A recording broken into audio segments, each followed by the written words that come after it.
응답하라 1994의 주인공 정우의 결혼식이 지난 16일에 치러졌죠. 같은 날 응답하라 1988의 최종회도 방영이 됐습니다. 응답하라 팬들은 지난 시리즈의 배우와 현 작품을 동시에 떠나보내면서 아마도 서운한 마음이 들지 않으셨을까 싶은데요.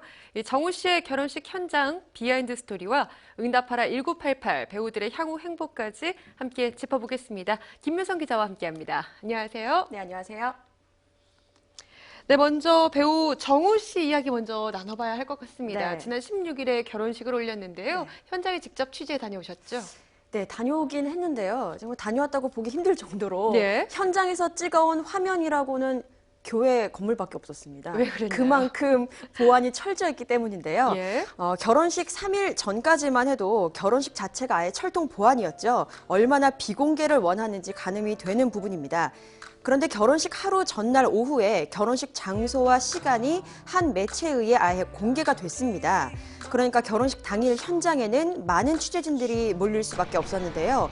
다 알려졌기 때문에 신랑 신부가 혹시 나와서 간단한 인사말이라도 하지 않을까라는 생각에서였는데 결론적으로는 전혀 볼 수 없었습니다. 네. 심지어 신랑 신부는커녕 연예인 하객도 전혀 볼 수 없었는데요. 워낙 가족과 가까운 친지를 중심으로 초대를 했고 그마저도 교회 입구를 전면 폐쇄했고 또 지하 주차장도 통제를 해서 교회 안으로 누가 들어가는지 확인이 잘 안 됐습니다. 또 대부분 결혼식장에는 차를 타고 오는데 지하 주차장에서 결혼식장으로 바로 가버리기 때문에 밖에 서 있는 취재진들은 전혀 이렇게 안에를 볼 수가 없는 상황이었죠. 예, 지금 화면을 통해서 만나봐도 네. 좀 통제가 굉장히 엄격한 것 같습니다. 그렇습니다. 그렇다면요, 이 결혼식장을 찾은 하객들은 어떻게 해서 실내로 들어갈 수 있었을까요? 한간에는 청첩장이 없었다라고 소문이 돌기도 했는데요. 네. 저희가 직접 확인한 바로는 하객들 손에 모두 청첩장이 쥐어져 있었습니다. 그리고 지하 1층으로 내려가려면 청첩장을 계속 확인하는 작업이 이루어졌는데요. 교회 입구에서 먼저 청첩장을 통해 하객을 확인했고 예식이 지하 1층에서 진행됐는데 내려가는 계단 입구와 결혼식장 바로 앞에서 한 번씩 더 청첩장 확인이 진행이 됐습니다. 조금 까다롭긴 했지만 장소가 교회이니만큼 경원이나 소속사 직원들도 하객과 교인, 취재진들에게 다른 곳보다는 조금 더 조심스럽게 그리고 조용하게 대하는 것을 확인할 수 있었습니다. 네. 이곳이 교회이고 또 토요일이면 교인들도 교회에 올 일이 많거든요. 그러면 교회 입구를 폐쇄했는데 어떻게 교인을 구별해서 들여보낼 수 있었을까 싶으실 텐데요. 교회 목사님들이 입구에 서서 얼굴을 확인하고 한 명씩 들여보냈다고 합니다. 아, 네. 진짜 대단한 노력들을 하신 것 같습니다. 여러 명이서 정말요. 예.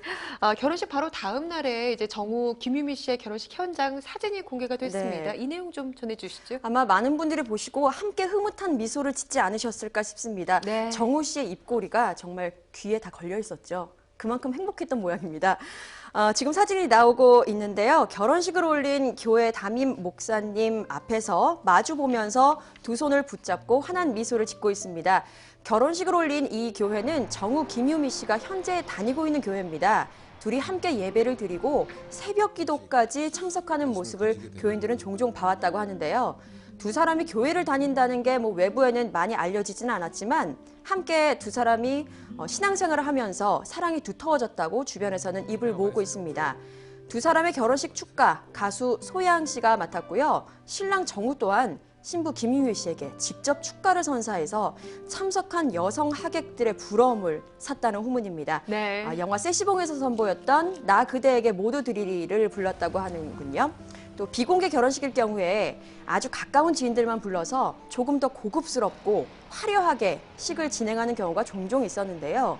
정우 김유미 씨의 결혼은 좀 많이 달랐습니다. 정말 스몰 웨딩을 한 것인데요. 그 흔한 웨딩 화보가 없었고요. 혼수와 예물도 생략된 것으로 전해집니다. 반지만 주고받았죠. 또 하객들도 가까운 가족들만 모여서 소박하고 따뜻하게 축하를 건넸고요. 둘의 신혼여행 또한 가까운 제주도로 1, 2주 후에 떠날 예정이라고 합니다.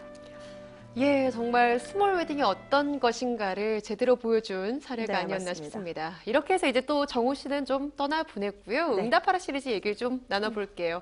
같은 날 응답하라 1988이 이제 성황리에 마지막 회를 방영을 했습니다. 네. 많은 분들이 참 아쉬워하시는데 드라마는 끝이 났지만 열기는 참 그대로죠. 그렇습니다. 1977부터 1994 그리고 1988까지 그 시리즈가 정말로 많은 분들에게 사랑을 받으면서 남녀노소 모두 공감을 얻는 국민 드라마로 등극을 했습니다. 특히 이번 1988 같은 경우에는요, 역대 케이블 TV 최고 시청률을 기록하면서 막을 내렸는데요. 최종의 가구 평균 시청률이 물론 기관마다 수치는 다르지만요, 19.6%를 기록을 했습니다. 지상파의 인기 드라마조차 10% 안팎의 시청률을 보이고 있는 점을 감안을 해보면 응답하라 1988의 인기가 어느 정도인지 가늠이 되는 부분입니다.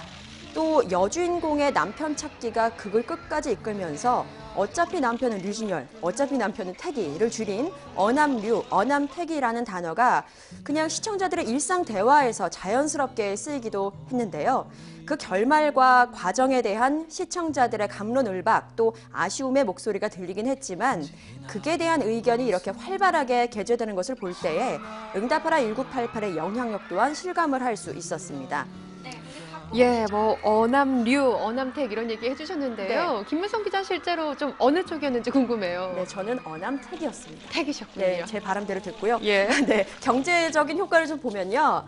응답하라 1988이 방송되는 동안 간접 광고로 노출된 우유 매출이 30억 원가량 증가한 것으로 추산이 되고요. 한 제과업체는 간접 광고로 10개 제품을 기획 판매를 다시 했습니다. 매출이 이전보다 36%가량 늘었다고 하고요.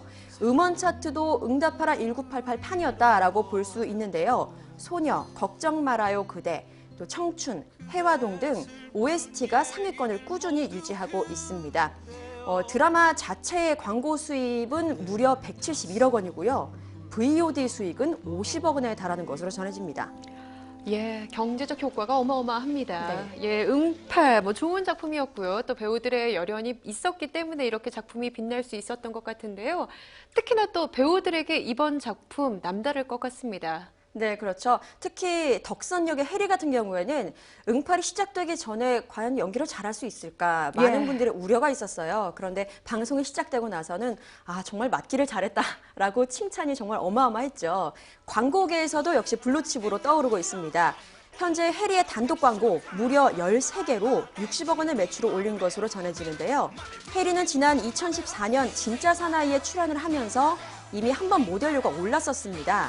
그런데 이번에 응팔로 인해서 다시 2배 가까이 모델료가 치솟았다고 하는데요. 앞으로도 6개에서 한 7개 정도 더 광고를 검토 중에 있다고 합니다. 어남택, 태기, 박보검 씨도 남자 광고 모델로 가장 선호되고 있습니다. 현재 10개의 광고를 찍은 것으로 전해지고요. 영화계, 광고계, 러브콜이 쇄도하고 있습니다. 어제 응답하라 1988 종방연이 있었는데 박보검, 류혜영, 고경표가 좀 늦었어요. 네. 그래서 카메라에 담기지는 못했는데 다들 광고 촬영하고 오느라고 그랬답니다. 박보검은 특히 광고 촬영을 마치고 늦게 한 9시쯤 도착을 해서 스태프들에게 보조 배터리를 선물했다는 그런 소소한 소식도 들을 수 있었고요. 또 정봉역의 안재홍도 무려 9개 광고에 출연하면서 대세반열에 올랐습니다. 또 고경표는 5개, 그리고 공개를 하고 있는 도롱뇽 이동희 또한 4편의 광고에 출연을 했습니다. 감초 중에 감초죠. 라미란, 또 김성균 역시 이전보다 광고가 늘어서 각각 6개, 3개 광고 모델로 활약하게 됐고요. 류준열과 유혜영, 각각 3개와 2개 광고를 더 찍었다고 하네요.